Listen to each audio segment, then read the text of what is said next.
lumigaya ang iyong buhay. Humanap ka ng pangit at ibigin mong tunay. Isang pangit na talagang di mo matanggap. At huwag ang lalaki na iyong pangarap. Ngunit kung bakit ko sinabi to'y simple lang. Pagkat magagandang lalaki ay naglalaro lang ng iyong oras. Pagod hirap at salapi. Ngunit handang-handang iwanan ka naman sa sandali. Na ikaw ay wala nang ibigay, di ba? Kaya't pangit na lalaki ang hanapin mo, day. Kung hindi, sige ka, puso mo'y mabibiyak. Mawalay man ang pangit, hindi ka iiyak.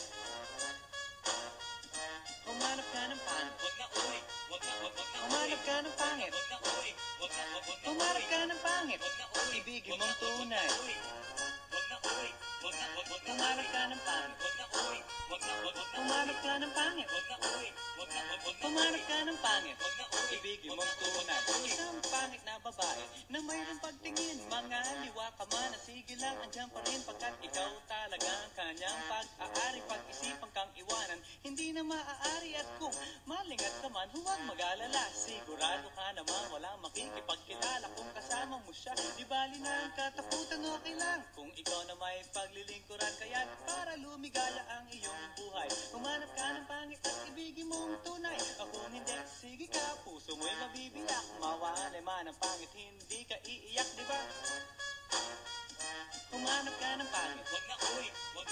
Humanap ka ng pangit. Humanap ka ng pangit. Ibigin mong tunay. Humanap ka ng pangit. Humanap ka ng pangit. Humanap ka ng pangit. Ibigin mong tunay. Sasabihin ko sa inyo kung anong nangyari nang may na-date akong isang pangit na babae. Manliligaw daw niya ay talaga ang daming, ngunit nang siya'y nakita ko ang mukha siyang lalaki. At sa akin ay matatawa ka talaga pagkat kahawig na kahawig niya si Soraya. Maniwala ka't ako'y napaibig niya.